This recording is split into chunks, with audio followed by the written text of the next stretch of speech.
한동훈은 1973년 4월 9일 서울에서 한명수의 일남 일녀 중 막내로 태어났습니다. 아버지는 당시 세계 1위 마그네틱 레코딩 제조회사의 한국법인 대표였는데 어려서 청주로 이사를 했다고 합니다. 청주 운호 초등학교에 입학해 4학년까지 다니다가 서울 서초구 잠원동으로 이사하였고 현대고를 거쳐 서울대 법과대학에 입학합니다. 한동훈은 미술에도 소질이 있어 리더십이 뛰어났습니다. 초중고에 다닐 때는 반장도 도맡았고 모범생이었습니다. 대학 4학년 만 22세의 나이에 제37회 사법시험에 합격합니다. 사법연수원 27기이며 사법연수원 수료 후 공군 법무관으로 임관하여 강릉 제18전 투비행단에서 3년간 복무하고 대위로군 복무를 마쳤습니다. 모든 검사가 선망하는 서울지방검찰청에 초임 발령을 받고 검사 생활을 시작하게 됩니다. 첫 부서는 금융과 증권 관련 비리를 수사하는 경제특수부였다고 합니다. 대학 재학 중 교제했던 진은정과 2000년 결혼했고 슬아의 딸이 하나 있습니다. 한동훈 대표가 대중에게 알려지게 된 것은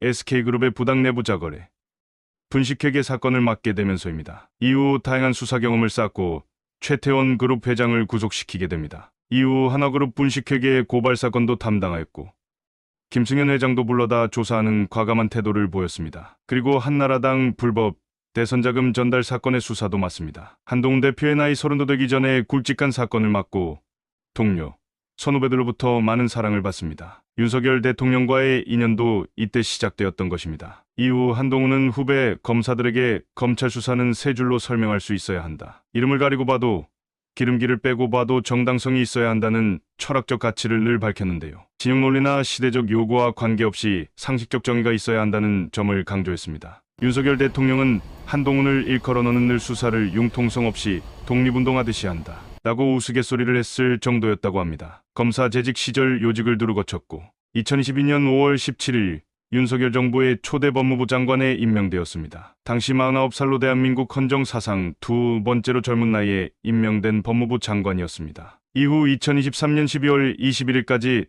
장관직을 수행하고 법무부 장관직에서 사퇴했습니다. 사퇴 이유는 국민의힘 비상대책위원장에 취임해 집권 여당 대표로서 제22대 국회의원 총선을 지휘하는 운명적 정치 인생을 맞이하게 되었습니다.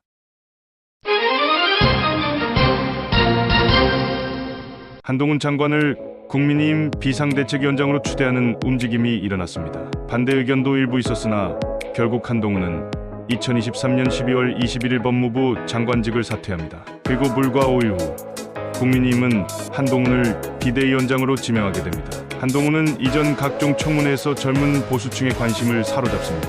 비대위에서는 전 한동훈 법무부 장관을 개혁의 적임자로 판단한 것이었습니다.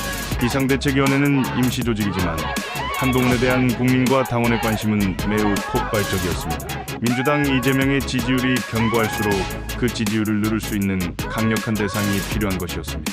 국민과 당원들의 마음속에 바로 그런 잠재적인 기대감이 부풀었을 것입니다. 검사 출신이라는 타이틀보다 한동훈은 훨씬 국민을 향해 인간적으로 접근했고 국민은 그를 받아주고 친근감을 느꼈습니다. 마침내 한동훈은 22대 총선이라는 무거운 짐을 지고 넓고 험한 거친 바다 같은 정치의 세계에 발을 들여놓게 되었습니다. 그러나 한동훈이 맡은 국민의힘은 총선의 물결 앞에서 크게 요동쳤습니다. 총선 25일 전에도 4월 10일 22대 총선의 판은 요동치고 있었습니다. 지난 2월에는 민주당의 공천 갈등이 도마 위에 올랐습니다. 그때는 여당의 압승이 예상됐습니다. 하지만 투표를 25일 남겨둔 상황에서 아무도 선거판을 장담할 수 없었습니다. 야 불문하고 막말 시비에 휘말리더니 급기야 과거의 사소한 발언까지 입에 올리며 연일 난타전이 벌어졌습니다. 한동훈이 비대위원장으로 등장해서 정권 심판론이라는 민주당의 캐치프레이즈는 후퇴하는 듯하더니 다시 고개를 쳐들었습니다. 전문가들은 당시 여당의 일방적인 우세 국면은 끝났다고 말했습니다. 그렇다고 민주당의 우세를 점치기에는 아직 빠른 감이 있었습니다.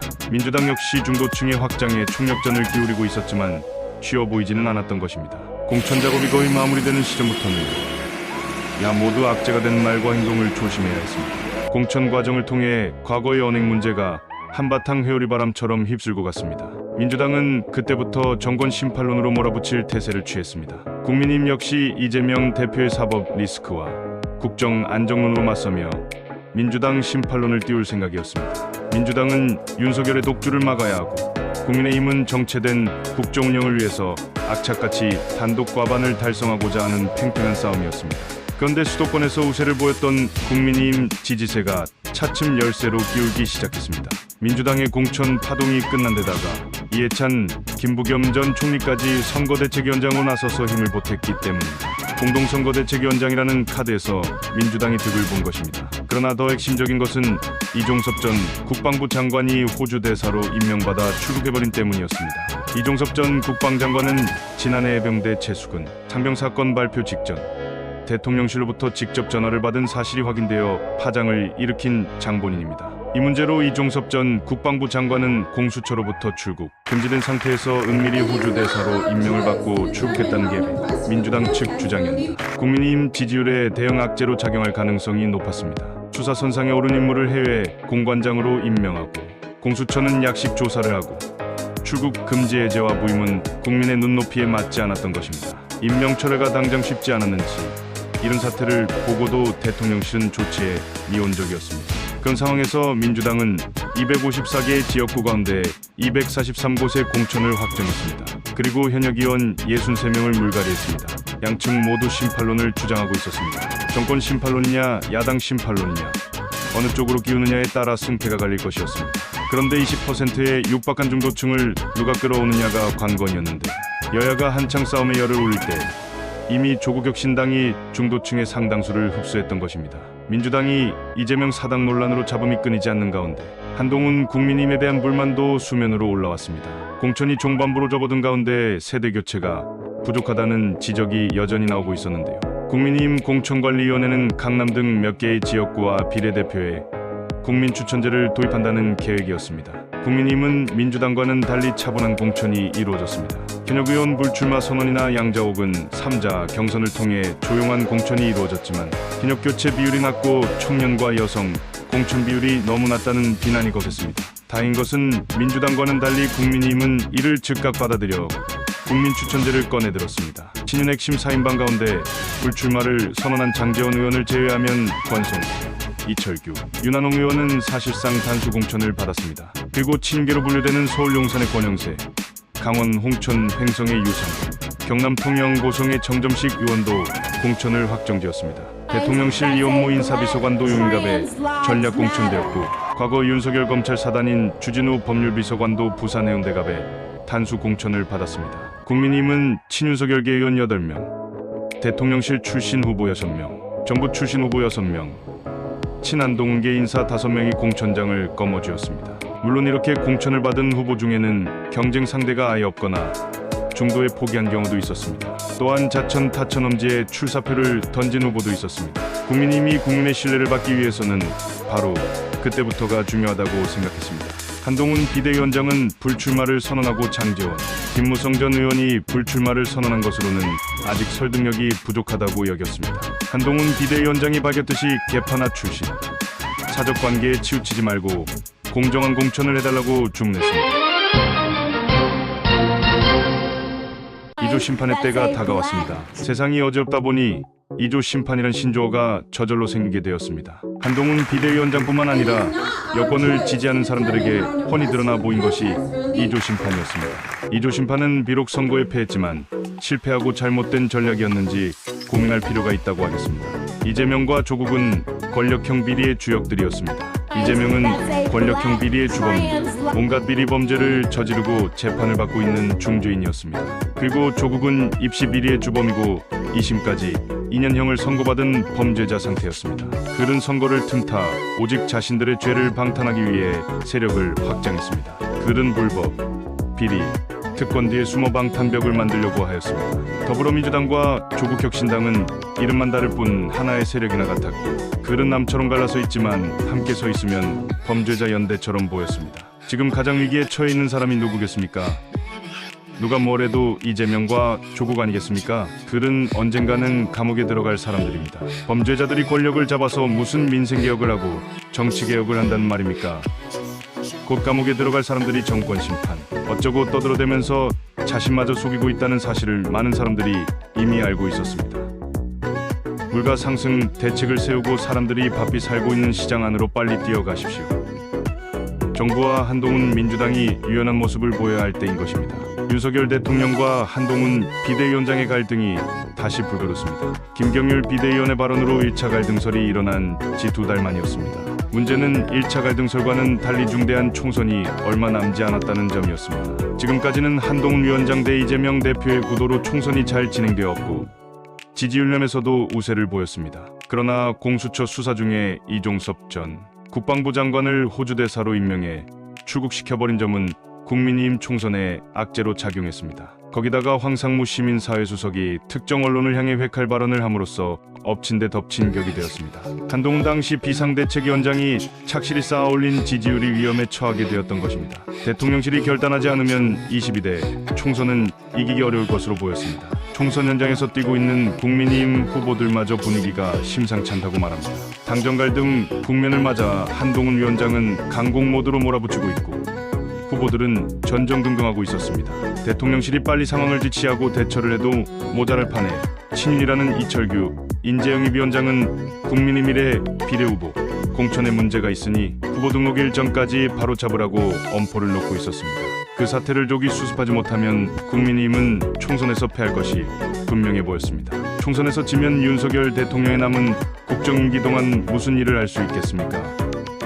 민주당에서는 기회를 잡았다는 듯 이 분위기를 윤석열 대 이재명의 구도로 바꾸려고 안간힘을 썼습니다. 대통령실은 민주당에게 빌미를 잡혀서는 안 된다고 생각했지만 행동으로 바로 보여주지 못했습니다.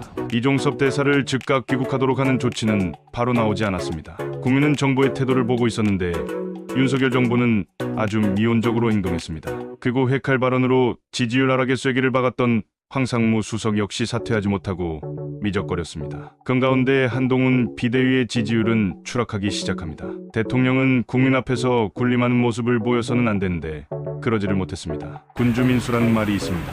임금이 배라면 국민은 물인 것입니다.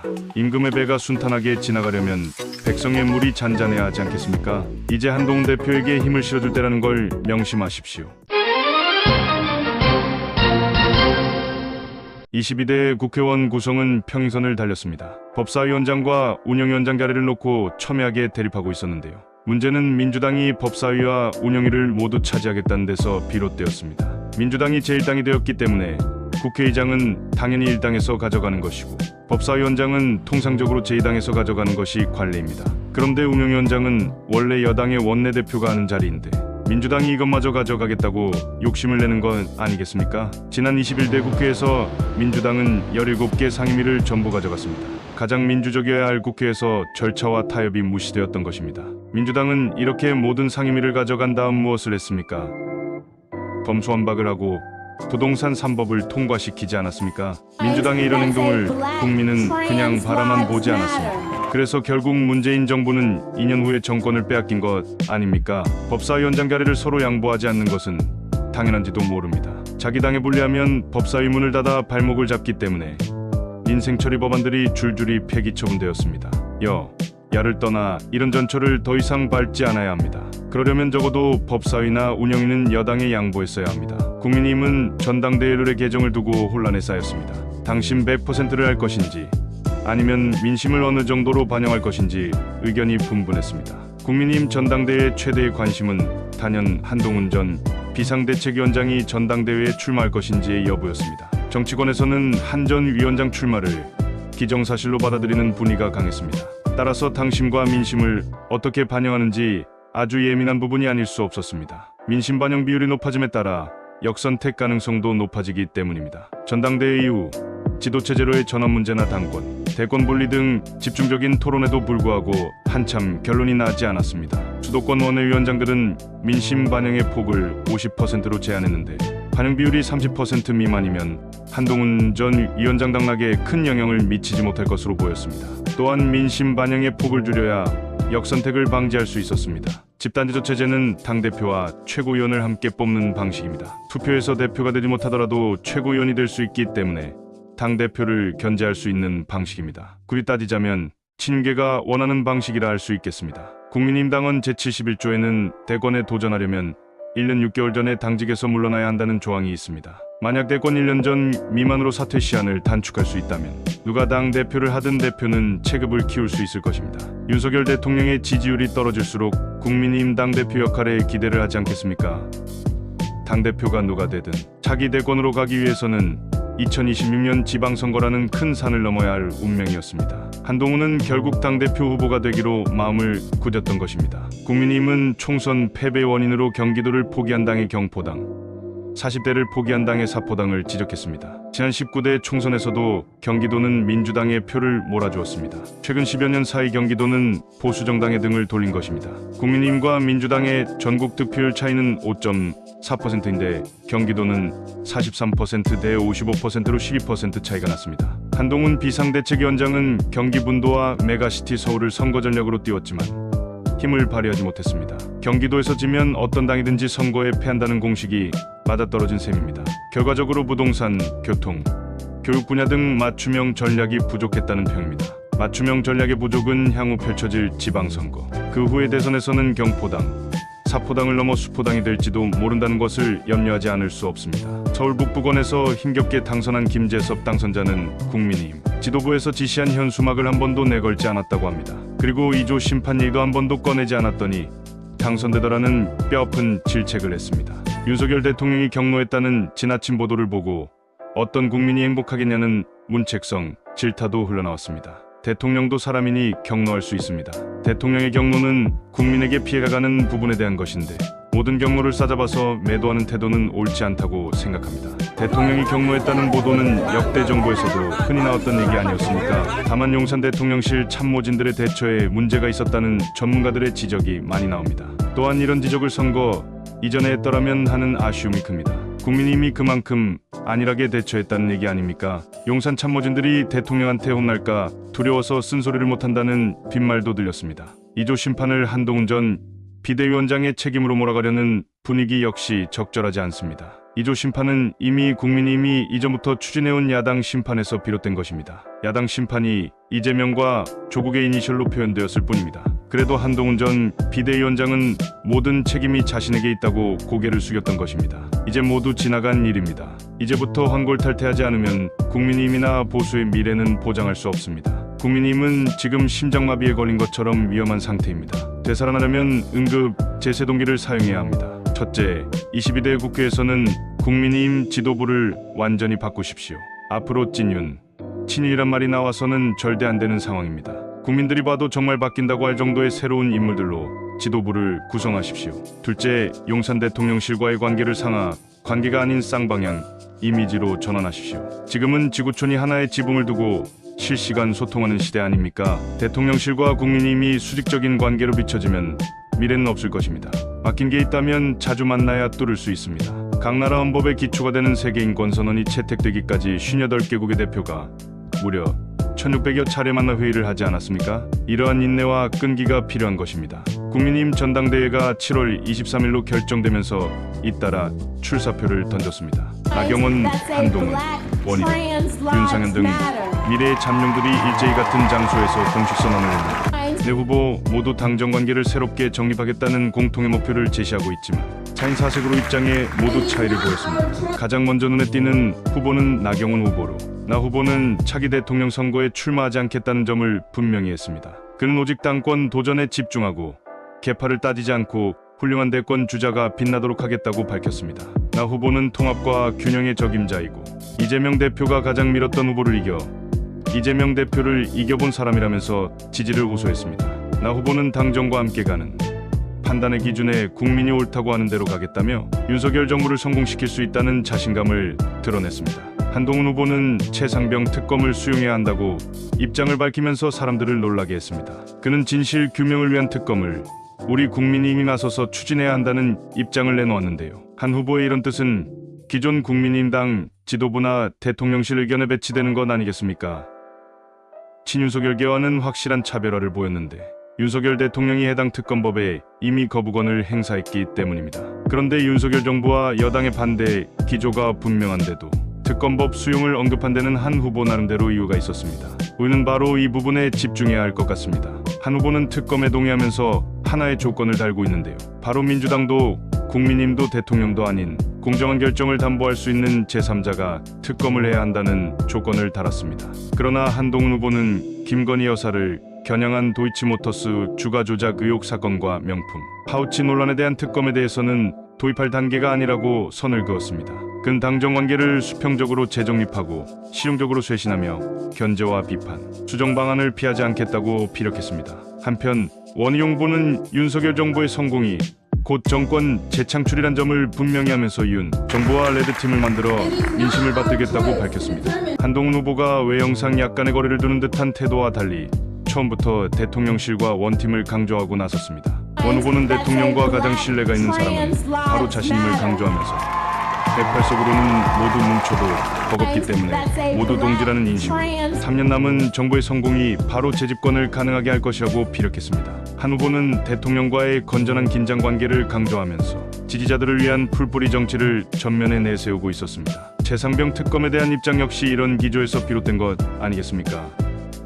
특검법 반대에 급급했던 여권의 입장을 사실상 뒤집으면서 국회 추천, 특별감찰관, 대통령 제2부속실 설치라는 대안까지 제시한 것입니다. 국민의힘은 7월 23일 전당대회를 앞두고 갈수록 과열 양상을 보였습니다. 원희룡, 나경원 등 세 후보가 하나같이 한동훈 후보를 비난한 가운데 김건희 여사가 보낸 사과 문자 메시지를 한 후보가 읽고 씹었다며 공격의 수위를 높였는데요. CBS 김규환 논설실장이 CBS 라디오 박재홍의 한판 승부에 나와 공개한 문자 메시지는 김건희 여사가 한동훈 전 비대위원장에게 보냈다는 문자였습니다. 명품백 수수와 관련해 대국민 사과를 포함해서 어떤 처분도 받아들이겠다는 문자였습니다. 지난 1월 19일 여론이 악화하면서 당정 관계가 순탄치 않았던 상황 아닙니까? 한동훈 전 비대위원장이 영입한 김경률 비대위원이 김 여사를 마리 앙투아네트에 비유한 시기와도 맞물려 있었습니다. 당시 김건희 여사는 이와 관련 5차례 문자를 보낸 것으로 알려지고 있는데요. 한동훈 당시 비대위원장은 이를 인정하면서 이것은 영부인과 사적인 논의로 부적절하다는 입장이었다고 밝혔습니다. 원희룡 후보는 이에 대해 한동훈 당시 비대위원장이 문자를 읽고 신속하게 방안을 마련했다면 선거 결과는 분명히 달라졌을 거라고 공격의 수위를 높였습니다. 원 후보는 자신만 옳다는 생각을 버리지 않으면 당대표가 되더라도 대통령과의 관계는 회복불능 상태가 되고 당은 사분할된다는 문자 메시지를 당원들에게 보냈다고 알려졌는데요. 이것이 사적인 상황이었는지 공적인 상황이었는지 따지는 것을 많은 사람들은 의미가 없다고 생각했습니다. 흠집난 상처를 아물게 하려면 속히 봉합하고 화해의 분위기로 변화해야 한다는 조언도 아끼지 않았습니다. 한동훈 후보는 SBS 뉴스에 출연해 김 여사가 사과를 하려고 했는데 본인이 답하지 않아서 사과를 못했다는 주장에 대해 실체적 진실과 다르다고 반박했습니다. 전당대회를 앞두고 김 여사의 문자를 터뜨린 것은 전당대회 개입 세력이 있다는 비판이 많았습니다. 전당대회 개입이고 당무 개입이라는 것이었습니다. 이제 지나간 일에 대해서 왈가왈부하는 것은 현명하지 못한 처신입니다. 국민의힘은 전당대회를 성공에 마치고 당대표까지 뽑았으니 전진해야 합니다. 총선의 패배에 대해서는 이로 인해 갈등이 지속되어서는 안 되는 것입니다. 과거의 논쟁에 휘말리지 않고 대표로서 어떻게 당을 이끌어갈 것인지 철저히 준비해야 하지 않겠습니까? 국민의힘 전당대회를 향한 대표 후보 간 경쟁이 치열했습니다. 페어플레이를 하자던 약속은 온데간데 없고 연일 캠프 사이에 설전이 오가고 상식밖의 행패가 이어졌습니다. 지난 9일과 11일 종편방송당 대표 후보자 TV토론에서 원희룡, 한동훈, 나경원 후보 간 설전에 이어 비방전이 난무했습니다. 보다 못한 선관위가 두 후보에게 주의, 시정명령을 내리지 않았겠습니까? 비방 및 특색선전을 금지하는 제39조, 제7호를 위반했다는 것입니다. 이에 후보들은 상호 약속했지만 원희룡 후보 측에서 다음날 모 방송에서 다시 한동훈 후보의 사천 의혹에 대해 비방을 했습니다. 원 후보는 앞선 TV토론에서도 한동훈 후보의 비상대책위원장 시절의 국민의힘 22대 국회의원 후보 공천을 가족이 개입하고 사적으로 했다며 공격하지 않았습니까? 하지만 근거를 대라는 한동훈 후보의 반격에 원희룡 후보는 대답하지 못했습니다. 원 후보는 한동훈 후보가 김어준, 진중권 같은 좌파들과 소통하는 강남 좌파가 아니냐는 색깔 논쟁으로 목소리를 높였던 것입니다. 한동훈 후보는 이런 원희룡 후보에 대해 청담동 술자리 의혹을 제기한 김의겸 전 의원보다 못하다며 두태 정치를 당장 그만두라고 날을 세웠습니다. 원 후보는 당무 감찰로 밝히겠다고 맞섰는데요. 한동훈 후보 지지자들로부터 원 의겸이란 별명을 얻기까지 했습니다. 이제 전당대회 절반을 돌았는데 갈수록 치열해질 전망 아니겠습니까? 전당대회 초반부터 어대한 바람이 세차게 불었는데 원희룡 후보는 원희룡 후보 캠프는 원팀풍이라며 향바람이 더 거세지면서 큰 변화가 일어날 것이라고 주장했습니다. 김건희 여사 문자를 읽고 답을 하지 않은 행동에 대해 총선에 실패한 가장 큰 원인이라고 공격했습니다. 그 와중에 원희룡 후보 측이 지역구 당협위원회를 먼저 포섭한 것이 아닌지 의심되는 상황들이 연일 발생했습니다.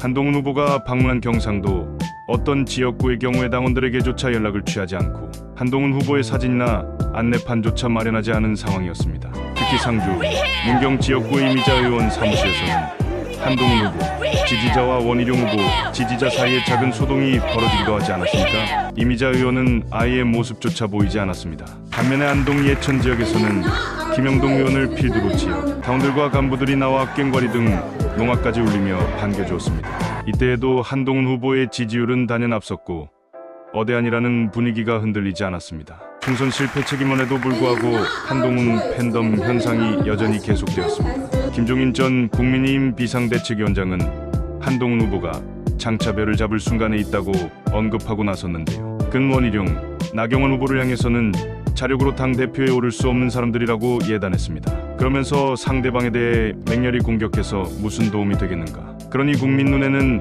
아직도 정신을 차리지 못한 것으로 보이는 것이라고 비판의 수위를 높이지 않았습니까? 원희룡 후보는 한동훈 후보를 국민의힘 윤리위에 회부할 계획이라고 합니다. 하지만 국민의힘이 지난날 이준석 전 대표를 윤리위에 회부해서 퇴출시킨 것처럼 한동훈 후보를 윤리위에 회부해서 무슨 이득이 있겠습니까? 국민의힘이 이런 소용돌이에 휘말리면 더 이상 미래도 없고 더 이상 존속하기 힘들 것입니다. 이제부터라도 정정당당히 인신공격하지 말고 정책을 가지고서 성숙한 논쟁을 해야 할 것입니다. 국민의힘 전당대회가 막바지로 치닫으면서 한동훈 후보에 대한 공격은 난무했습니다. 문제는 모두 국민의힘 내부에서 공격한다는 점 아니었겠습니까? 한동훈 후보 공격의 대명사라 할 수 있는 홍준표 대구시장의 입도 날로 거칠어졌습니다. 홍 시장은 한 후보를 겨냥해 법무부 장관하면서 유튜버들에게 지지 방송을 부탁하고 댓글 부대 동원해서 드루킹처럼 여론을 조작한 소시오패스라고 막말을 퍼부었습니다. 한동훈 후보를 향해 전 정부 때 화양연화 시절을 보냈는데 또 화양연화 시절을 맞이하려는 것은 용납할 수 없다고 직격했습니다. 여러분, 한동훈 후보가 정말 문재인 정부 때 화양연화를 보냈습니까? 한 후보는 화양연화가 아니라 몇 번씩 좌천되어 고통을 받은 사람 아니었습니까? 한동훈 대표는 굳건한 국민적 지지를 받고 있습니다. 이번 당대표 선거를 통해 이 사실은 한치의 차이도 없음이 증명되었습니다. 한동훈을 대표로 만들었던 세력과 그들의 선한 영향력은 향후 한동훈 대표가 대통령 선거에 출마할 때까지 계속될 것입니다. 국민의힘 전당대회 하루를 앞둔 가운데 당 대표 후보들은 마지막까지 분주했습니다. 한동훈 후보는 경기 북부 지역 포천을 방문해 지지를 호소했습니다. 그리고 경기 중부 이천 방문을 마지막으로 모든 일정을 마쳤는데요. 한동훈 후보는 지난 8일 광주 합동 연설회를 시작으로 방문, 지역마다 수많은 지지자에 휩싸여 여전히 팬덤을 확인한 자리였습니다. 그리고 큰 탈 없이 모든 일정을 마치지 않았습니까? 한동훈 후보는 지난 15일간 전국을 방문하고 당원, 지지자들을 만나면서 젊은 분들이 지지하는 정당, 젊은 분들이 자랑스럽게 지지한다고 말할 수 있는 정당을 만들자고 제안했습니다. 한동훈 후보는 변화를 통해 미래를 향해 나가자고 말하면서 그 길이 아무리 힘들어도 자신이 가장 앞에서 비바람을 맞겠다고 호소했습니다. 민심을 천심으로 생각하고 민심만 바라보고 가겠다. 지난 총선이 민심이고 그게 천심이란 것을 알고 있다며 함께하자고 말했습니다. 한동훈 후보는 자신이 뭐가 되려고 여기에 오지 않았고 오직 국가가 잘 되기를 바라는 마음에 이 자리에 섰다며 함께하자고 호소를 했는데요. 최고위원 러닝메이트인 박정훈 후보를 일컬어 이재명 대표의 위증교사 녹취록을 공개한 그 용기에 감동했다고 밝혔습니다. 타격 금메달 오관왕 진종우 후보의 노력과 끈기를 당원과 지지자 앞에서 칭찬했고 장동혁 후보가 국회 법사위에서 탄핵 문제를 깔끔히 정리한 것에 감동했다고 밝혔습니다. 한편 한동훈 후보와 마지막 토론까지 치열하게 대립했던 나경원 후보는 대구, 부산 지역에서 지지를 호소했습니다. 나경원 후보는 대구 서문시장을 찾아 결선에 가서 국민의 마음을 다시 얻어내겠다는 포부를 밝혔는데요. 나 후보는 결선 과정에서 민생을 챙기고 헌정 질서를 망가뜨리는 민주당에 대항해서 우리 정치를 바로 세울 것임을 다짐했습니다. 23일 일산 킨텍스 전당대회에서 한동훈 후보가 1차의 과반을 얻지 못할 것이고 결국 결선 투표로 역전되기를 기대했습니다. 국민의힘 전당대회 최종 투표율은 48.51%로 지난해보다 6.59% 낮았습니다. 하지만 전당대회 이전 후보자 지지율 추이를 보면 한동훈 후보의 득표율이 1차에 과반을 넘길 것으로 충분히 예상되었습니다. 문제는 이전 19일 SBS 토론에서 패스트트랙 문제로 두 후보 간 격렬한 논쟁이 오갔던 사실입니다. 나경원 후보가 패스트트랙 의원들을 만나 지지를 호소한 만큼 당원과 국민의 지지율에 어떤 변화가 있었는지가 이번 전당대회의 관건이었습니다. 윤석열 대통령 지지율은 총선 이후 15주 만에 30% 중반까지 상승했습니다. 좋은 징조를 보여주고 있는데 체코 원전, 사업자 선정 등의 효과와 전당대회 격화를 통해 윤석열 정부의 지지로 나타난 결과였습니다. 국민의힘 차기 당대표에 대해 여러 말이 무성했습니다. 한동훈 비대위원장의 복귀를 점치는 사람도 많았습니다. 그들은 한 위원장이 정말 열심히 했고 초기의 분위기를 바꾼 것도 사실이라고 말했습니다. 그러나 결과적으로 선거에서는 완패했습니다. 지금까지 여당이 이렇게 완패한 적은 없었습니다. 4년 전에는 야당이 완패를 했고 지난 2000년 김대중 정부 때는 집권당이 참패했지만 133석을 얻지 않았습니까? 무엇보다 대통령실과 차별화를 극복하지 못했습니다. 당정관계나 국정관계에서도 불협화음이 여러 번 있었습니다. 그런데 되돌아보면 이번 선거에서 총선 득표율 차이는 5.4%에 불과했고 45%가 국민의힘을 뽑았습니다. 그런데도 90석대에 161석의 차이가 났던 것은 승자 독식 구조인 소선거구제 때문이었습니다. 소선거구제는 지역구의 범위가 좁아 후보자의 선거 비용이 적게 들고 선거 관리가 용이합니다. 반면에 2명 이상을 뽑는 중 대선거구제는 관리가 어렵고 비용이 많이 들게 됩니다. 소선거구제는 한 표라도 많은 후보가 당선되기 때문에 사표가 많습니다. 차점으로 아쉽게 떨어진 후보에게 투표한 유권자들은 그래서 향후 정치적 무관심을 불러올 수 있는 것입니다. 하지만 너무 실망할 필요는 없습니다. 차기 대통령 선거는 이번 총선과는 완전히 다른 결과가 나올 것으로 예상됩니다. 한동훈 대표는 여전히 국가의 훌륭한 자산입니다. 그럼에도 한동훈 위원장이 당장 전당대회에 나서는 것은 시기상조일지 모른다는 우려도 많았습니다. 조기 전당대회를 몇 달 앞두고 한 위원장은 아직 배울 것도 있고 추스를 곳도 많다고 조언했습니다. 한동훈에게 국민의 사랑을 받는 방법을 찾는 과정이 더 필요하다고 조언한 사람도 많았습니다. 정치인은 리더십을 발휘하려면 세 가지를 분명히 갖추어야 합니다. 첫째, 등장할 명분이 있어야 합니다. 둘째, 타이밍이 맞아야 합니다. 아무 때나 불쑥불쑥 나서면 안 된다는 말입니다. 셋째, 세력이 있어야 합니다. 한동훈은 충분히 명분이 있었고 지난 총선을 지휘하면서 많은 당원들 그리고 국민과 만났습니다. 이것이 큰 자산이고 세력이라면 세력이지 않겠습니까? 한동훈 대표가 심판을 받은 총선이 아니었던 것입니다. 한동훈은 지역구에도 출마하지 않았습니다. 그리고 몸을 태워 국가와 당을 구하려는 노력과 희생도 보여주었습니다. 국민의힘의 한동훈을 능가할 만한 차기 대권 주자는 없습니다. 이런 것들이 오늘날 한동훈에게 힘으로 작용하고 있는 것입니다. 앞으로 큰 고지에 오를 때까지 리더십 역량을 키우고 12척의 배가 아니라 108척의 배가 있습니다. 그 배를 움직일 에너지는 지금 우리 국민 내부에 충분히 축적되어 있는 것입니다. 모바일 투표의 결과는 지난해보다 약 7% 정도 떨어진 것으로 나타났습니다. 지난해 최종 결과는 55.1%를 기록하지 않았습니까? 따라서 후보마다 자신이 유리한 쪽으로 투표의 결과를 분석하면서 상대 후보를 집중 공격했습니다. 나경원 후보는 어대안이라는 신조어가 깨졌다면서 한동훈 후보는 법무부 장관일 때 왜 이재명 대표를 구속하지 못했냐며 공격의 수위를 높였습니다. 그러나 나경원 후보는 무슨 근거로 어대안이란 말이 깨졌는지 어떤 근거도 대지 못했습니다. 원희룡 후보 역시 한동훈 후보를 향해 공격을 멈추지 않았습니다. 원 후보는 한동훈 후보가 나경원이 요청한 패스트트랙을 들어주지 않았다고 비난을 퍼붓지 않습니까? 한 후보가 당원도 아니고 공직자 위치에 있는데 어떻게 패스트트랙을 들어줄 수 있었겠습니까? 만약 당시에 이런 부탁을 들어주었다면 지금 아마 민주당의 엄청난 공격을 받고 있지 않았겠습니까? 이틀간 연이어 있었던 KBS와 SBS 토론에서 나경원, 원희룡 후보는 동시에 한동훈 후보를 공격했습니다. 그래서 진흙탕 싸움이 되지 않았습니까? 그리고 마지막 SBS 토론에서는 마침내 나경원 후보가 한동훈 후보를 향해 다시 패스트트랙 얘기를 꺼내면서 폭발하고 말았습니다. 많은 분들이 나경원 후보가 너무 집요하게 그 문제를 물고 늘어졌다는 평가가 많았습니다. 한동훈 후보를 향한 당원과 국민의 지지는 그때도 여전히 뜨거웠습니다. 그리고 현재도 이런 현상은 계속 지속되고 있습니다. 이것이 국민의힘력, 국민적 에너지가 집결되고 있는 현상입니다. 배종찬 리서치 대표 역시 한동훈의 당선을 확신하고 있었습니다. 분당 분열 전당대회, 자해 전당대회라는 오명을 남기고 있는 가운데 한동훈 후보의 외연 확장이 필요한 시점이라고 주문합니다. 배 대표는 한동훈 후보가 당대표가 된 것을 가정해서 이후에 진정성을 갖고 윤석열 정부와 관계를 회복해야 한다고 덧붙이기도 했습니다. 친이든 친한이든 원팀이 되어야 한다는 건 아닙니까?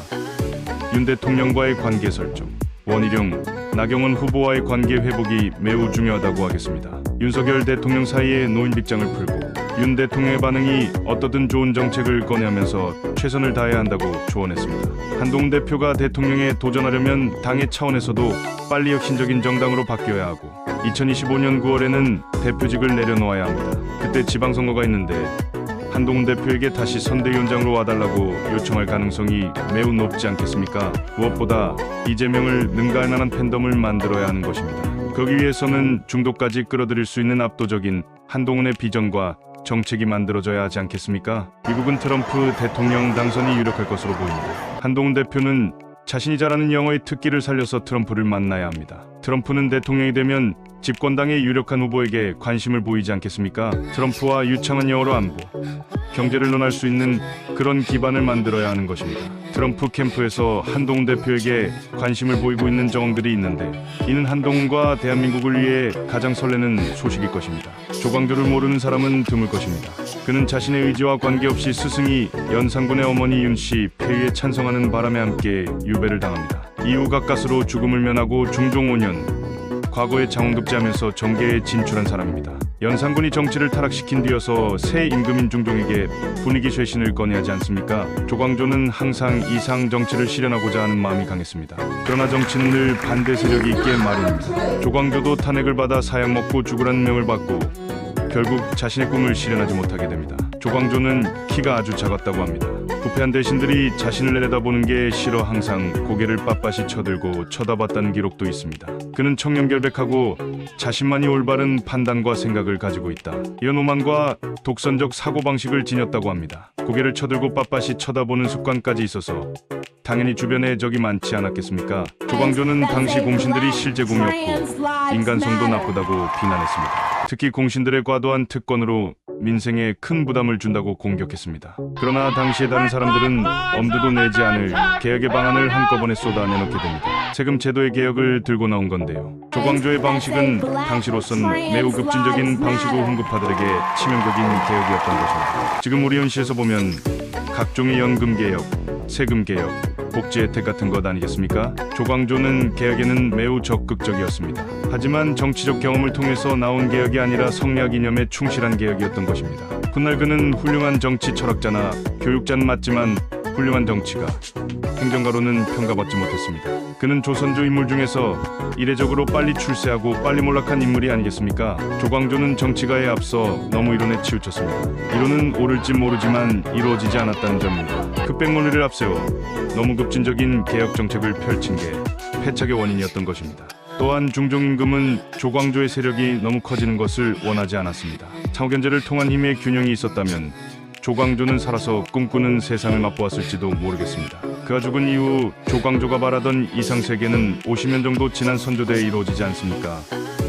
따라서 역사적인 의미로 볼 때 반드시 조광조가 실패한 삶은 아니었다고 생각합니다. 정치판은 맨정신으로 덤벼들어서는 안 되는 힘든 영역입니다. 강한 멘탈을 가지고 덤벼야 합니다. 정치판은 온갖 협잡과 증오와 배신이 들끓습니다. 로마의 정치가 브루투스는 케사르의 도움으로 총독에 오르지만 결국 케사르를 암살하지 않았습니까?